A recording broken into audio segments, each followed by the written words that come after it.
हो सकता है कि आपका दोस्त आर एस अग्रवाल कर रहा है, आप आर डी शर्मा कर रहे हो, उसने एक टेस्ट पेपर दिया है और आपने दिया है आर डी शर्मा का टेस्ट पेपर। तो कैसे हम बात करने वाले हैं how do you study for maths science olympiad in class 9 कि अगर आप क्लास 9 के स्टूडेंट हो तो कैसे आप अभी से ओलंपियाड की प्रिपरेशन कर सकते हो। आज की वीडियो में हम बात करेंगे तो क्या वो टिप्स और क्या वो टेक्निक्स होने वाली हैं, क्या वो मेथड्स हैं। के अंदर हम इसके 2 पार्ट्स डिवाइड करेंगे। मेथड 1 इस वीडियो में डिस्कस करेंगे और मेथड 2 इसका पार्ट 2 जो आएगा उसमें डिस्कस करेंगे। तो काफ़ी लंबी वीडियो हो सकती है, इसलिए हमने इसको 2 पार्ट में डिवाइड किया है। तो स्टार्ट करते हैं पहले पॉइंट से, मैथ्स के लिए बात करते हैं। तो मैथ्स क्या है, पहली टिप है मैथमेटिक्स के लिए जो है प्रैक्टिस मेक्स परफेक्ट। अगर मैथ्स की बात करूं, मैथ्स का सिंपल एक कोर रूल है जितनी हो सके उतनी प्रैक्टिस करो। स्कूल में पढ़ा रहे होंगे मैथ्स, आप पढ़ रहे होंगे, कोचिंग में मैथ्स पढ़ा रहे होंगे, आप पढ़ रहे होंगे, लेकिन उसमें क्या कोर रूल है, क्या मेन इंपॉर्टेंट चीज़ है, उसके बारे में अगर आप बात करें तो वो है प्रैक्टिस। जितनी प्रैक्टिस उतनी मैथ अच्छी।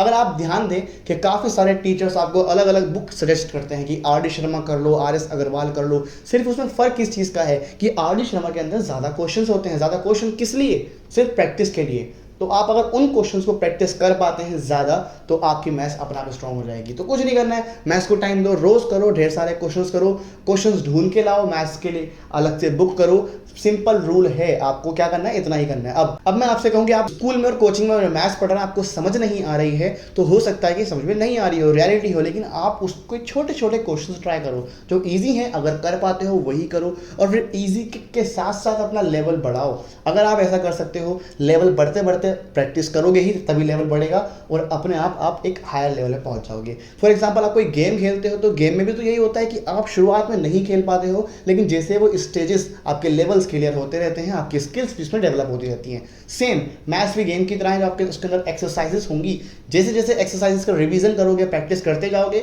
वैसे ही वो स्ट्रांग होती ही जाएगी। बट करना ये है कि प्रैक्टिस करना है। तो ये कोर रूल था, इसलिए मैंने आपको उसको पहले बता दिया है। फिर हम बात करते हैं मेथड 1 की। जैसे मेथड 1 के अंदर पहली टिप है प्रिपेयरिंग फॉर द टेस्ट। हम टेस्ट के लिए प्रिपेयर करेंगे। मेथड में क्या हो रहा है, हम टेस्ट के लिए प्रिपेयर कर रहे हैं। ओलंपियाड एक टेस्ट ही है, उसके लिए हम प्रिपेयर कर रहे हैं। और कैसे करना है, तो पहला है tip, look over your class notes. कि आपके जो क्लास नोट्स हैं उनको देखो, यानी कि आप मैथ्स पढ़ के आए हो या फिर साइंस पढ़ के आए हो। तो पहला मेथड तो यही है कि स्कूल से आए हो, स्कूल में पढ़ाया गया है, स्कूल से आकर एक बार उन नोट्स को देख लो। अगर इतना कर लोगे तो काफ़ी अच्छा आपके मार्क्स आ जाएंगे। ठीक है, मार्क्स की हम यहाँ बात करेंगे ही नहीं क्योंकि हमें ओलंपियाड क्लियर करना है। तो आपके काफ़ी अच्छा कॉन्सेप्ट स्ट्रॉन्ग हो जाएगा।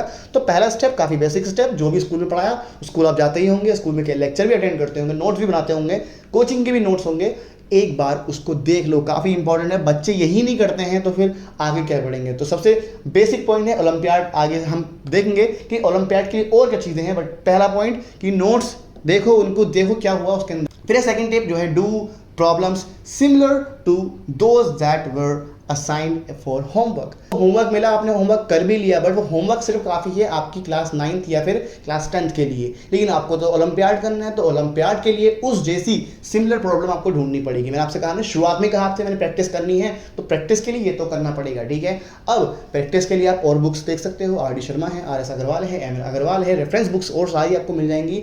इंटरनेट पर काफ़ी सारी बुक्स मिलेंगी, उनको सर्च करो और उससे क्या होगा कि आपको सिमिलर प्रॉब्लम्स मिलेगी, प्रैक्टिस अच्छी होगी और जितनी अच्छी प्रैक्टिस उतने अच्छे आपके मार्क्स भी आते हैं। तो जो भी आपको होमवर्क मिला, होमवर्क कर लोगे, बहुत से बहुत आपका इजी क्वेश्चन होंगे। अगर आप ओलंपियाड की प्रिपरेशन कर रहे हो तो मान के चलो कि आपके 9th तो आप अच्छा होना चाहिए। ओलंपियाड का मतलब है कि आप नेशनली या फिर इंटरनेशनली स्टूडेंट से कम्पीट कर रहे हो। तो आपका अपने स्कूल से कॉम्पिटिशन तो फिर होना ही नहीं हुआ, आपको उससे बड़ा कॉम्पिटिशन लड़ना है। तो अगर आप स्कूल का होमवर्क जो आपका होगा तो वो आप आराम से कर ही लोगे, लेकिन हम बात कर रहे हैं ओलंपियाड लेवल की, तो उस जैसे और भी क्वेश्चन आपको करने पड़ेंगे। बात करते हैं नेक्स्ट पॉइंट की। तो थर्ड पॉइंट है आस्क योर टीचर। जो भी क्वेश्चंस आपसे नहीं आ रहे हैं तो प्लीज़ अपने टीचर से ज़रूर पूछो कि उनके आंसर क्या हैं, उनके डाउट्स क्लियर करो, क्योंकि अगर पूछोगे नहीं तो आएगा नहीं। पूछना ज़रूरी है। ठीक है, तो पूछेंगे, आपको वो बताएंगे और समझाएंगे कि कैसे आप अपनी कहाँ आपकी मिस्टेक्स हैं और क्या आपको इम्प्रूव करना है। तो पूछना बहुत इंपॉर्टेंट है। आप प्रिपरेशन कर रहे हो, बहुत अच्छी बात है। दोस्तों को नहीं बताना चाहते हो मत बताओ, लेकिन टीचर को बताओ और उनसे पूछो। सबसे इंपॉर्टेंट पॉइंट है, बच्चे यही नहीं करते हैं, वो अपने ही एक एटीट्यूड में रहते हैं कि टीचर से नहीं पूछते हैं। तो ये सबसे बड़ी गलती है, जो पूछना आपको चाहिए। टीचर हो, ट्यूटर हो, चाहो तो अपने फ्रेंड से पूछो जिसको आता है, क्लास टॉपर है, उससे कोई भी डाउट क्लियर कर सकते हो। ज्ञान जहाँ से मिले उसको वहाँ से बटोर लो। फिर हम बात करते हैं नेक्स्ट पॉइंट की, जो है join study group. Study group का मतलब ये नहीं है कि आप अपने ढेर सारे दोस्तों के साथ बैठ जाओ और स्टडी की बातें करो और साथ में वहाँ मस्ती भी करो, वो स्टडी ग्रुप नहीं है। मैं बात करूँगा कि ऐसे दोस्त जो सिर्फ पढ़ाई की बातें करते हैं, ऐसे दोस्त जो टॉपर कैटेगरी में आते हैं, उनके साथ रहो और उनसे डिस्कस करो। सिर्फ उनकी ही बात कर रहा हूँ जो पढ़ाई में इंटरेस्टेड हैं। कुछ ऐसे भी होंगे जो पढ़ाई नहीं करते होंगे, बट मैं उनकी बात कर रहा हूँ जो पढ़ाई करते हैं। अब उनके साथ क्या करना है, आपको उनके साथ बैठकर प्रॉब्लम्स की डिस्कशन करनी है। फॉर एग्जांपल आपने कोई मैथ्स प्रॉब्लम सॉल्व किया तो एक बार उसका मेथड भी देखो, उससे समझो, क्या पता वो कुछ नया ट्राई करो, उसके पास कोई नया आइडिया हो, क्या पता वो किसी और मेथड से समझा हो, उसके पास कोई और लॉजिकल थिंग हो समझने के लिए, तो आपको वो आइडिया भी मिल जाएगा। और आप अपना भी शेयर करो। अपना शेयर करने से क्या होगा कि जो भी आपके माइंड में आपका लॉजिक था, जो अभी आपने समझा था, वो आपको और बेटर क्लियर हो जाएगा। तो ये एक, जब आप उस ऐसे डिस्कशन करोगे तो आप अपने आप आपकी वो स्किल्स डेवलप होंगी, अपने आप एक निखर कर आएंगे, आपकी स्किल्स डेवलप होंगी। ठीक है, तो ज़रूर करना। स्टडी ग्रुप का मतलब आपको मैं समझा दिया है कि स्टडी ग्रुप का मतलब है कि ऐसा फ्रेंड ग्रुप जहाँ पर सिर्फ स्टडी की ही बातें हों, फालतू बातें ना हो और आपको थोड़ा मोटिवेशन भी मिले। ठीक है, आपसे नीचे ना हो सके तो आपसे ऊपर हो उनके साथ रहो, या फिर लेवल पे हो उनके साथ रहो। अगर आपसे नीचे होंगे वो, यानी कि आपसे थोड़ा पढ़ाई में कम होंगे, तो आपको उनकी हेल्प करनी पड़ेगी, बट आपको उनसे कुछ नहीं मिलने वाला। बट इसमें भी एक फ़ायदा है कि अगर आप थोड़े डाउन होंगे तो आप उनको समझाओगे तो आपका कॉन्सेप्ट और क्लियर हो जाएंगे। तो समझाना यानी कि किसी को टीच करना कॉन्सेप्ट और अच्छे स्ट्रॉन्ग करता है और अच्छे क्लियर करता है। तो ये ज़रूर ट्राई करना कि डिस्कशन करो, जो भी आप पढ़ रहे हो, मैथ्स पढ़ रहे हो या फिर साइंस करो। उसके बाद हम बात करते हैं नेक्स्ट पॉइंट, फिफ्थ पॉइंट की, have someone make a practice problem for you. कोई एक दोस्त जो खुद प्रैक्टिस कर रहा है, हो सकता है कि आपका दोस्त आर.एस. अग्रवाल कर रहा है, आप आर.डी. शर्मा कर रहे हो, उसने एक टेस्ट पेपर दिया है और आपने दिया है आर.डी. शर्मा का टेस्ट पेपर, तो उसको इंटरचेंज करो, क्वेश्चंस उसके आप करो, वो आपके क्वेश्चंस करे, ऐसे कोशिश करो, जिससे क्या होगा कि आपको एक ऐसा क्वेश्चन पेपर मिलेगा आपने नहीं देखा। और एग्जाम में ऐसा ही होता है, ऐसा ही क्वेश्चन पेपर आता है जो आपने कभी नहीं देखा होता है। तो यहाँ पर एक आपका अनसीन पेपर का एक प्रैक्टिस हो गई। तो ये आपस में अपने एक प्रॉब्लम्स, आपस में अपने मॉक टेस्ट पेपर आप शेयर कीजिए, इससे आपको काफ़ी बेनिफिट मिलेगा। ये तभी हो पाएगा कि आपका अगर फ्रेंड सर्कल अच्छा हो, यानी कि आपके ग्रुप्स में जो आपके हों स्टडी ग्रुप हो। बट एक यहाँ पर आपको मैं समझाना चाहूँगा कि अगर स्टडी ग्रुप नहीं है तो कोई प्रॉब्लम नहीं है, ज़बरदस्ती नहीं कि आप किसी को ढूंढो। अगर नहीं है तो खुद पढ़ो, अकेले पढ़ो, ऑनलाइन काफ़ी मटेरियल अवेलेबल है, उससे पढ़ो, लेकिन पढ़ो। ठीक है, ज़रूरी नहीं कि स्टडी ग्रुप हो, अगर बनता है तो अच्छी बात है, नहीं बनता है तो कोई बात नहीं। उसके बाद हम बात करते हैं नेक्स्ट पॉइंट की। तो नेक्स्ट पॉइंट है, give yourself a time limit when taking a practice test to stimulate the real thing. तो आपको क्या करना है, आपको टाइम के अकॉर्डिंग प्रैक्टिस करनी है। फॉर एग्जांपल आपको ओलंपियाड का एग्जाम पेपर होता है 2 घंटे है, तो आपको 2 घंटे लेके बैठना है और सॉल्व करते रहना है। अब इससे क्या होगा, आपको रियल थिंग की प्रैक्टिस होगी कि आपका एक उसका एनवायरनमेंट मिलेगा। आपकी प्रैक्टिस ही ऐसी होगी कि आप उस 2 आवर्स की लिमिट में आपको पूरा क्वेश्चन पेपर सॉल्व करना है। तो ये टाइम लिमिट लेके ज़रूर चलना कि आपको इतने टाइम में इतने क्वेश्चंस करने हैं, इतना पेपर सॉल्व करना है, ताकि आप एक टाइम बाउंडेशंस में ना रहें, आप उसको क्रॉस कर पाएँ और आपको पता रहे कि कितने टाइम में कितना पेपर कर देना है। तो ये काफ़ी इंपॉर्टेंट टेक्निक है। काफ़ी बच्चे ये मिस कर देते हैं, प्रैक्टिस खूब करते हैं, काफ़ी कुछ उनको आता होता है, लेकिन टाइम इतना कम होता है कि वो सारे क्वेश्चन नहीं कर पाते हैं, बाद में वो रिग्रेट करते हैं। तो काफ़ी इंपॉर्टेंट पॉइंट है। नेक्स्ट पॉइंट की बात करते हैं, वो है reward yourself for studying hard.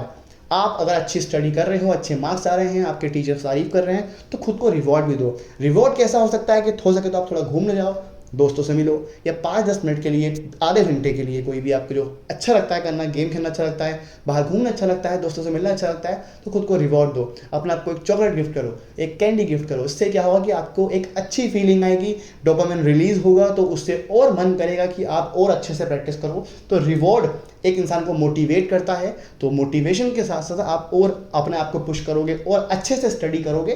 तो ज़रूर ट्राई करना। नेक्स्ट बात करते हैं हम उसके बाद, जो है rest and eat well just before the exam. जब एग्ज़ाम हो या फिर नॉर्मल डेज भी हो तो रेस्ट ज़रूर लें और अच्छे से प्रॉपरली खाएं भी, क्योंकि अगर आप रेस्ट नहीं लेंगे, अच्छे से खाएंगे नहीं, तो जो आपने पूरे साल की मेहनत है, जो पूरे साल आपने पढ़ा है, अपने इतनी मेहनत से पढ़ा है, सब खराब हो जाएगा। तो हेल्थ काफ़ी इंपॉर्टेंट है। अगर हेल्थ अच्छी होगी तो कंटिन्यूसली वो कंसिस्टेंसी मेंटेन कर पाओगे, कंटिन्यूसली सारी चीज़ें कर पाओगे और कंसिस्टेंसी से ही आप उस गोल को अचीव कर पाओगे। तो अगर हेल्थ ख़राब हुई तो वो कंसिस्टेंसी ब्रेक हो जाएगी, आप अच्छे से नहीं उसको मेंटेन कर पाओगे और जहाँ वो प्रॉब्लम आई तो मार्क्स भी डाउन हो जाते हैं। तो काफ़ी इंपॉर्टेंट है रेस्ट और आपकी हेल्दी लाइफस्टाइल।